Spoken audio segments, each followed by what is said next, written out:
नमस्कार।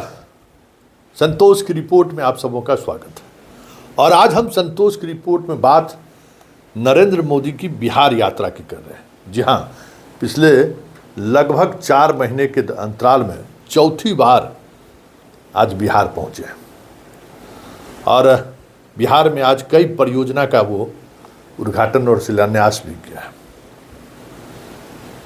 चारों यात्रा पर अगर आप गौर करें, इनके हाथों में जमा पूंजी क्या है? नितिन गडकरी का सड़क योजना, कुछ रेलवे का ट्रेन परिचालन, सब कुछ तो अब यही करते हैं। नाम आज भी देखे हैं कि गडकरी साहब का भी है और रेल मंत्री का भी है, लेकिन कहीं तो हम लोग देखे भी नहीं हैं कि भाई इस तरीके से ये लोग भी मंच पर आए हों। क्योंकि सारा ये जो जितना प्रोजेक्ट आज जिसका ये उद्घाटन करने जा रहे हैं, उद्घाटन किए हैं, सब तो NHI और गडकरी के डिपार्टमेंट का है। खैर, आज वो सवाल नहीं है। सवाल यह है कि 35 मिनट 53 सेकंड इन्होंने भाषण दिया। उस 35 मिनट 53 सेकंड के दौरान बिहार को लेकर, बिहार की योजनाओं के पर चर्चा उन्होंने की ही कि 12,000 करोड़ के क्या डेवलपमेंट से, इस सड़क बनने से क्या क्या विकास डेवलपमेंट होगा, ये सारी चर्चाएं तो हुई ही हैं। लेकिन 2 महत्वपूर्ण बिंदु पर ये बात इन्होंने रखा है बिहार के चुनाव के दृष्टिकोण से।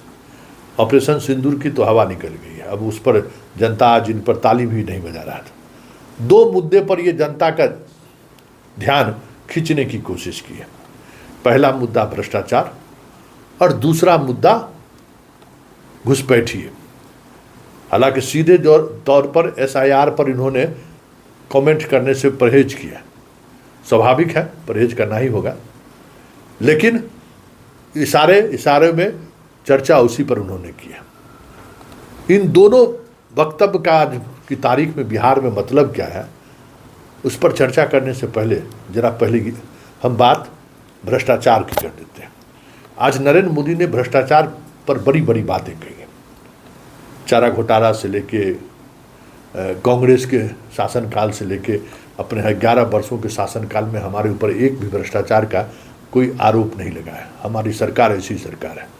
बिहार की जनता से बेहतर कौन जानता है कि किसकी सरकार में क्या क्या और क्या मंत्री संतरी से लेके नीचे स्तर के कार्यकर्ता क्या कर रहे हैं। जनता से कुछ छुपी हुई बात है क्या?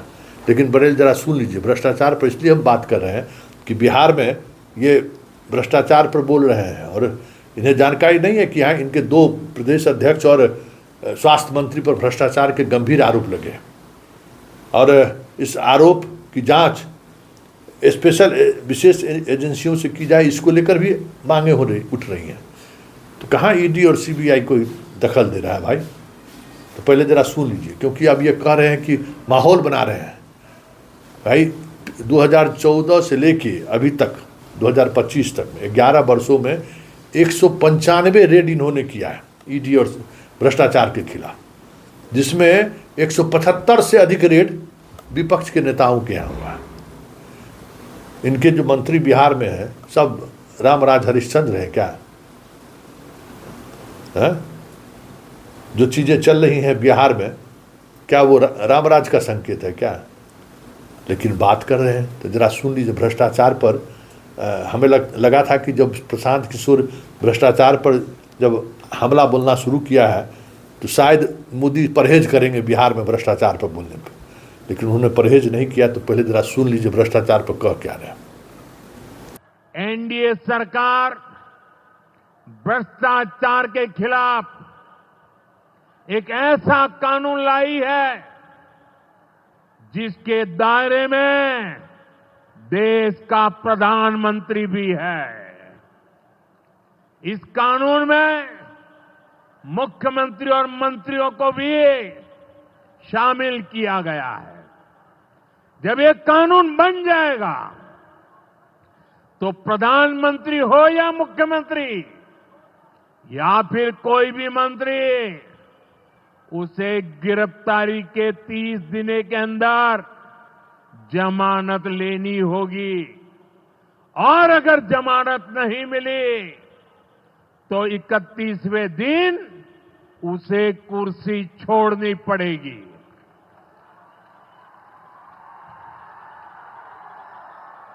आप कहिए भाइयों, जो जेल जाए उसने कुर्सी छोड़नी चाहिए कि नहीं छोड़नी चाहिए? क्या वो कुर्सी पर बैठे रह सकता है क्या? क्या वो सरकारी फाइलों पे साइन कर सकता है क्या? क्या जेल में से कोई सरकार चला सकता है क्या? और इसलिए ऐसा सख्त कानून बनाने की तरफ हम आगे बढ़ रहे हैं। सुन लिए भाई, अब विधायक, मंत्री, संतरी सब जेल गए, उनके मंत्रालय खत्म। सही बात है। तो 2014 से लेकर 2025 के बीच में जरा ये एक भी उदाहरण दे दें कि भाई जिस पर कार्रवाई हो रही थी और जैसे ही इनके पाला में गए, वो रातों रात किस तरीके से वॉशिंग मशीन में धुला के बाहर आ गए। अजीत पवार तो अभी साथे में बैठ के मंत्रालय चला रहा है। विश्वकर्मा है, विश्व शर्मा देख ही रहे हैं, रघुवर दास एक है, सीरीज लग जाएगा। लेकिन अब पब्लिक को ये बेवकूफ़ समझते हैं, सोचते हैं कि हम जो कह देंगे सब पब्लिक मेरा मान लेगा। तो यही भ्रष्टाचार को लेकर इनका कमिटमेंट है। और दूसरी बात इन्होंने घुसपैठिया को लेकर कहा है, उस पर हम चर्चा करने से पहले जरा एक बात कहें कि 2014 से 2025 अभी है, मतलब 11 वर्षों से केंद्र में इनकी सरकार है। और बिहार में 2000 से 12, 15 से 17 2 बरस उधर, 1 बरस से 3 बरस, मतलब 3 बरस इधर आरजेडी की सरकार रही है। बाकी जितने 15 से जोड़ लीजिए, 10 साल में 3 से 7 साल तो इनकी सरकार रही है। फिर भी अगर घुसपैठिया घुस जा रहा है, हम बिहारियों के क्या कहते हैं ज़मीन पर कब्जा कर रहा है, हमारा संसाधन का इस्तेमाल कर रहा है, तो जिम्मेवार कौन है? बांग्लादेश से घुसपैठिया आ कौन रहा है, कैसे आ रहा है? वहाँ बिहार पुलिस है कि इन्हीं का पुलिस है? और इन्हीं के पुलिस, जिस मंत्रालय का पुलिस है, वहाँ मंच पर बैठे हुए हैं मंत्री जी, उनको पद से रिजाइन दे देना चाहिए। प्रधानमंत्री को भी पद से रिजाइन दे देना चाहिए। या फिर बताइए देश की जनता को कि इस घुसपैठिए से, धर्मांतरण से, इस देश की मुक्ति के लिए आपको कितने बरस का सत्ता चाहिए? उतना बरस लोग दे देगा, आप ख़त्म कर दीजिए। जब 11 बरस में जब ये ख़त्म नहीं हुआ तो बिहार को बेवकूफ़ समझते हैं क्या? तो सुन लीजिए बिहार वालों, क्या टोपी पहना आए हैं मोदी जी, जरा सुन लीजिए आप भी।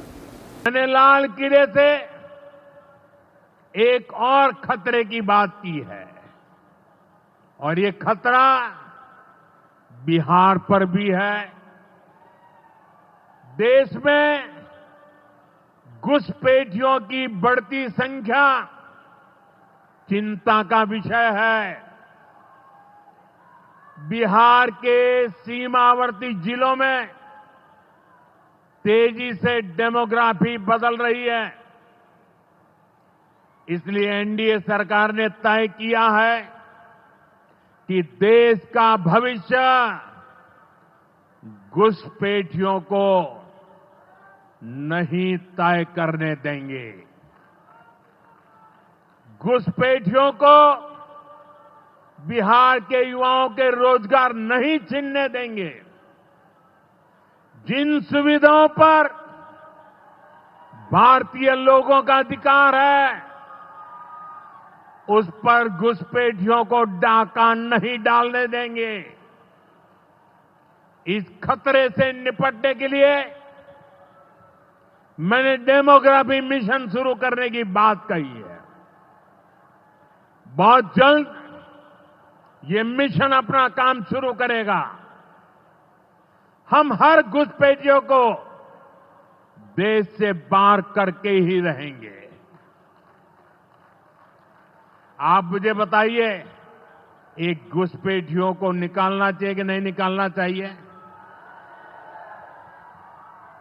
क्या ये घुसपैठिए आपका रोजगार छीनने आपको मंजूर है? एक घुसपैठिए आपकी जमीन पे कब्जा कर ले आपको मंजूर है? ये घुसपैठिया आपका हक छीन ले, आपको मंजूर है? बिहार के आप सभी लोग देश के भीतर बैठे घुसपैठियों के समर्थकों से भी सावधान रहिए। जान जाइए कौन घुसपैठियों के साथ खड़ा है। कांग्रेस और आरजेडी जैसे दल बिहार के लोगों का हक छीनकर घुसपैठियों को देना चाहते हैं।